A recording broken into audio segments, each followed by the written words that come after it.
네, 휴쌤입니다. 자, 오늘은 최인훈의 광장이라고 하는 소설. 자, 바로 한번 시작을 해볼게요. 일단 현대 소설이고요. 장편 소설이고, 자, 사회 문제를 다룬, 자, 사회 소설이자, 분단된 조국에 대해서 얘기를 하기 때문에, 자, 분단 소설이라고도 얘기를 합니다. 됐어요. 자, 대단히 소설 내용이 관념적이고요. 그 다음에 철학적입니다. 우리 배경은요, 자, 해방 직후부터 내용이 6.25 전쟁 직후까지의 내용을 담고 있어요. 자, 저기 보시면 우리가 해방을 하고 나서, 물론 우리가 1945년 이전에 일제강점기라는 시기를 겪었잖아. 그렇게 됐을 때, 자, 우리나라에, 자, 민족주의도 있고요, 민주주의도, 그 다음 사회주의도, 그 다음 무정부주의, 뭐 이것저것 엄청나게 다양한 이념들이 들어옵니다. 그리고 나서 해방이 딱 되자마자, 자, 우리 민족주의 계열, 김구 선생님을 대표로 하는 민족주의 계열, 그리고 이승만 계열, 민주주의죠. 그리고 사회주의. 자, 이 애들이요, 엄청나게 이념 갈등을 벌입니다. 자, 북한에는 소련이 들어오고요, 남한에는 미국이 들어오죠. 자, 그리고 나서 제1공화국인 우리 1948년에, 자, 우리 첫 번째 대통령이 선출이 되고요, 정부가 들어서죠. 그걸 우리가 제1공화국이라고 합니다. 이승만 대통령이죠. 그리고 나서 바로 50년에, 자, 전쟁이 터집니다. 그래서 이 이념 갈등 엄청 심합니다. 제일 심한 게 종교 갈등이거든요. 종교 갈등은요, 상대방이 서로 죽을 때까지 싸웁니다. 최악이고요. 그 다음이 이념 갈등이에요. 지금 2020년대인데 옛날부터 지금 파란 당과 빨간 당이 계속 싸우고 있죠. 물론 정치라는 게 무조건 나쁜 건 아닌데 이념이 다르다는 이유로 치고받고 싸웁니다. 됐어요? 자, 그래서 그 내용을 담고 있는 그런 소설이고요. 어떻게 보면 조금 어렵고요. 어떻게 보면은 한 번은 반드시 우리 문학사에서 꼭 기억해야 될 소설이기 때문에 좀 알아는 두셔야 됩니다. 됐어요? 그리고 이것도 의식의 흐름, 기법을 좀 일부 사용했기 때문에 좀 읽을 때 조금 어려울 수 있습니다. 자, 어쨌든, 자, 주인공입니다. 이명주는 아버지가 월북하고 어머니가 돌아가신 뒤 아버지 친구의 집에서 자란다. 자, 아버지가 월북을 했대요. 이거 좋은 거 아니에요, 우리 입장에서는. 그러니까 북쪽으로 넘어가 버린 거야. 이러면 자식들이 고생을 했어요, 이때 당시에. 아빠가 우리나라 입장에서 월북, 북한 쪽으로 넘어간 게 지금 만약에 넘어가도 문제이긴 한데, 그렇다고 해서 자식들이 피해를 입느냐? 시대가 좀 많이 바뀌어서 조금 다른데, 이때 당시에는 아빠가, 자, 월북을 하게 되면요, 자식들이 엄청 고생했어요. 자, 이거 보면은 월북한 아버지 때문에 까닭없이 경찰서에 끌려가 조사를 받는, 짜증나겠지. 자, 명주는 남한에 대한 회의적인 생각이 더욱 강해져서 애인을, 자, 애인인 윤혜를 남겨둔 채 월북한다. 그러나 북한 역시 명준이 원하던 곳은 아니었다. 지금 남한도 개판이었고요, 북한도 개판이었다, 이런 얘기야. 이때 당시에 정권들 초기이기 때문에 혼란스러웠을 거야. 북한 사회는 사회주의 제도의 공식적인 명령과 복종이 있는 공허한 광장 같은 곳이었다. 아버지가 주선해준 기자를 그만두고 공사장 인부가 된 명주는 공사 중 다쳐 병원에 입원하게 되는데, 이때 위문을 온, 자, 국립발레당 소속 무용수 은혜와 사랑에 빠진다. 그러나 은혜는 명준이 반대하는 상황에도 자, 예술제가 열리는 러시아로 떠난다. 자, 6.25 전쟁이 발발하자 북한군 장교로 자, 부산까지 내려온 명준은 간호장교가 된 은혜와 재회를 한다. 두 사람은 다시금 사랑을 느끼지만 은혜는 낙동강 전투에서 전사를 하고 명준은 뭐가 돼요? 포로가 됩니다. 명준은 자, 거제도 포로 수용소를 거쳐서 판문점의 포로 송환 위원회에 서게 된다. 자, 이제 여기서부터 내용이 시작이 되는데 자, 요 부분이 이제 절정입니다. 소설 구조상 절정 부분부터 갑시다. 자, 방한 생김새는 통로보다 조금 높게 자, 설득자들이 앉아 있고 포로는 왼편에서 들어와서 자, 바른편으로 오른편으로 빠지게 되어 있다. 그러니까 자, 이제 포로 송환 문제를 놓고서 이제 사람들이 여기 있는데 지금도 그렇습니다. 자기가 전쟁 포로로 잡히면요. 자기 나라로 돌아갈 수도 있고요. 제3국으로 갈 수도 있어요. 그래서 포로가 자 이렇게 들어와서요. 자 어디 갈 겁니까? 이게 물어볼 거야. 그러면 대답을 하면요. 이제 바른편으로 나갔다 이런 얘기야. 그런데 여기 앉아 있는 사람들이 자 네 사람의 자 공산군 장교와 인민복을 입은 중공 대표가 한 사람 합쳐서 5명. 그들 앞에 가서 걸음을 멈춘다. 자 먼저 지금 우리 북한 쪽을 만난 거야. 앞에 앉은 장교가 부드럽게 웃으면서 말한다. 왜 이렇게 하겠습니까? 설득을 하려고 그러는 거지. 자, 동무 앉으시오. 명준은 움직이지 않았다.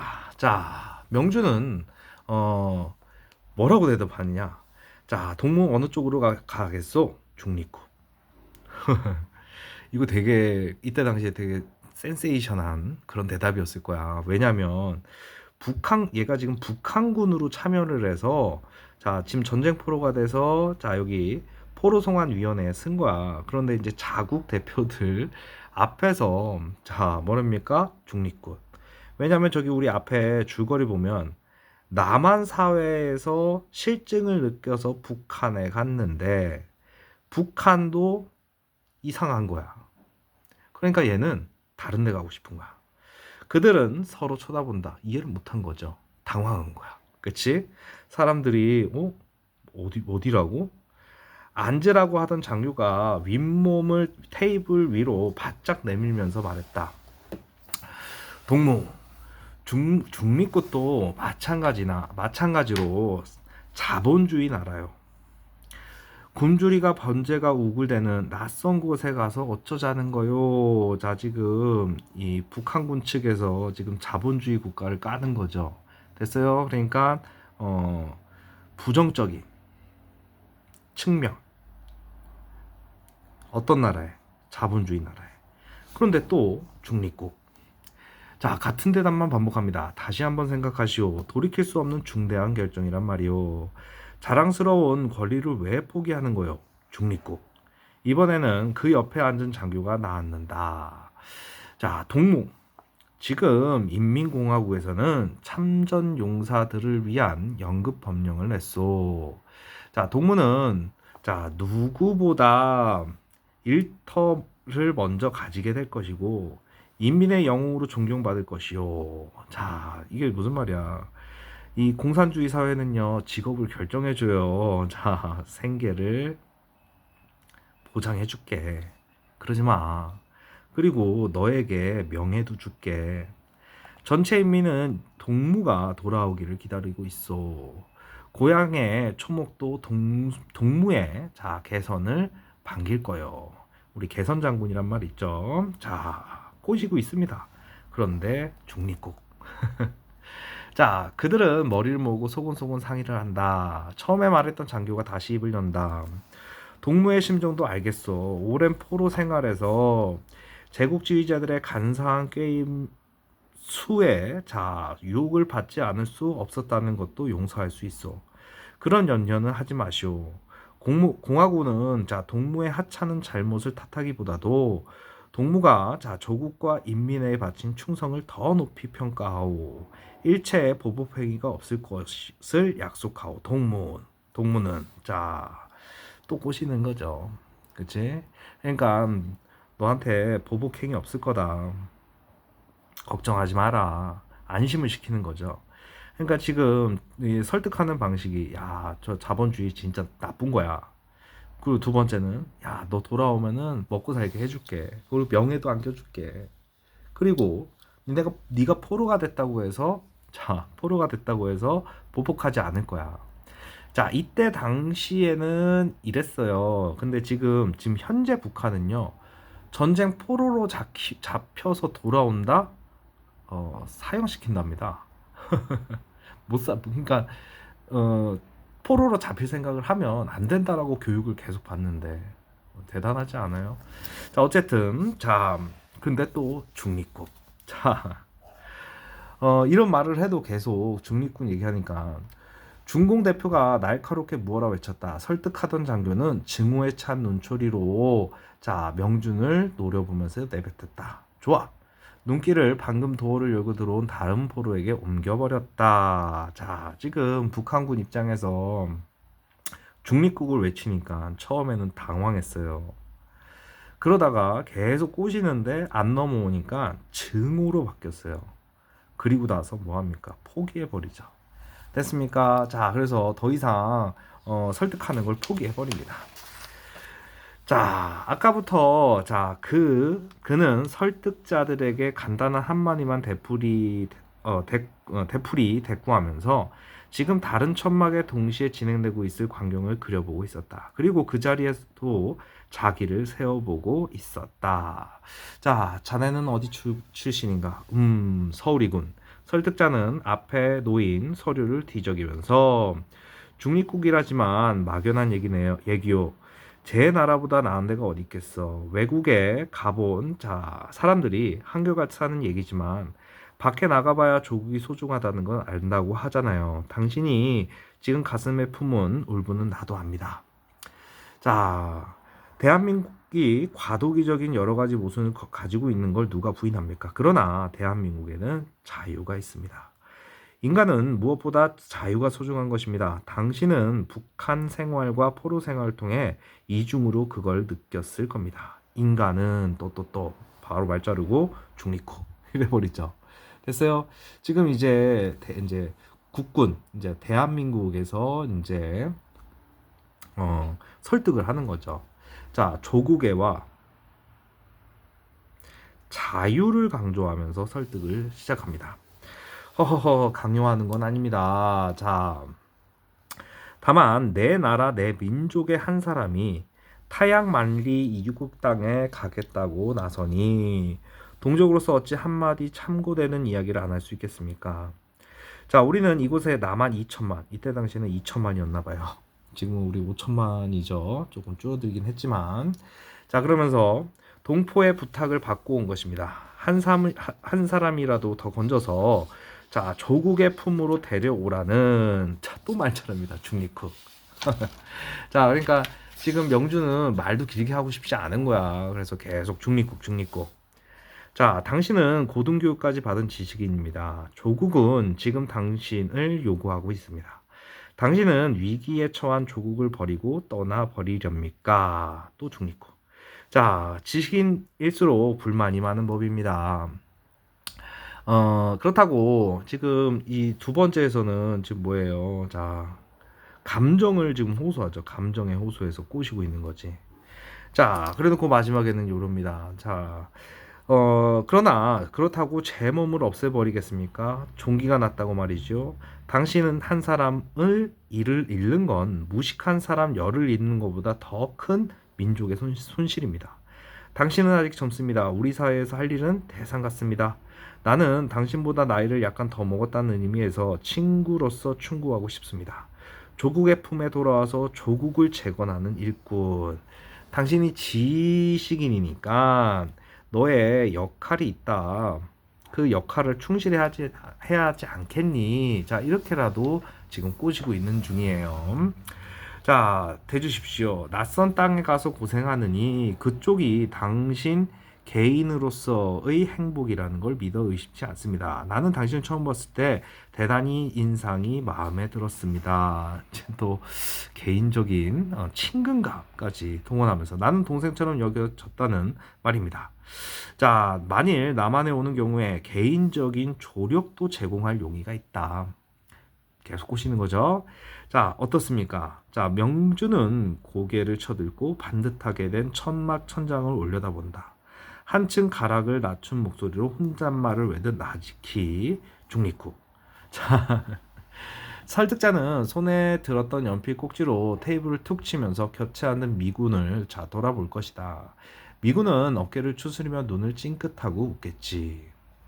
자, 나오는 문 앞에서 서기에 책상 위에 놓인 명부에 이름을 적고 천막을 나서자 그는 마치 재채기를 참았던 사람처럼 몸을 벌떡 뒤로 젖히고 마음껏 웃음을 터뜨렸다.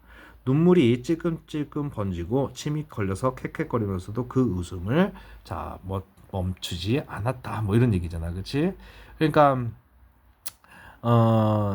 회유를 물리친 거야. 그러니까 회유를 물리친 통쾌함. 그리고 이것만 있는 게 아니에요. 그러니까 일종의 자포자기입니다. 중립국을 선택한 게 북한과 남한에서 매력을 못 느낀 것도 있고요. 그 둘로 돌아가느니 나는 아예 다른 걸 선택하겠다. 자포자기. 됐어요? 그러니까 허탈감 이런 것들이 복합적으로 뒤섞인 감정이 나온 거예요. 자, 준다고 바다를 마실 수 없는 일. 사람이 마시기는 한 사발의 물. 준다는 것도 허황하고 가지건이 함도 철없는 일. 바다와 한 잔의 물. 자, 여기 보면은 여기 추상적인 관념적인 얘기했는데 이 바다가 이상이에요. 이상적인 관념. 그리고 이 한 잔의 물은요, 현실입니다. 현실.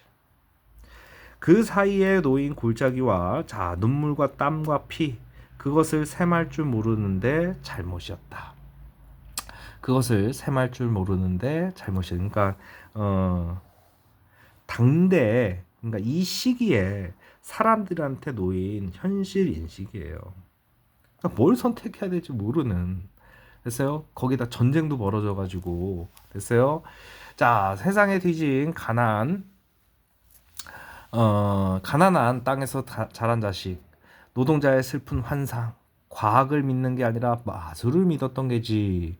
바다를 한 잔의 영생수로 바꿔준다는 마술사의 말을 그들은 뻔히 알면서 권력이라는 약을 팔려고 말로 속인 꾀임. 어리석게 신비한 술잔을 찾아 나섰다가 낌새를 차리고 이게 뭐냐면 이때 당시에 이데올로기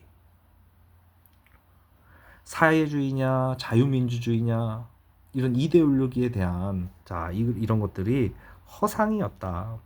항구를 돌아보자.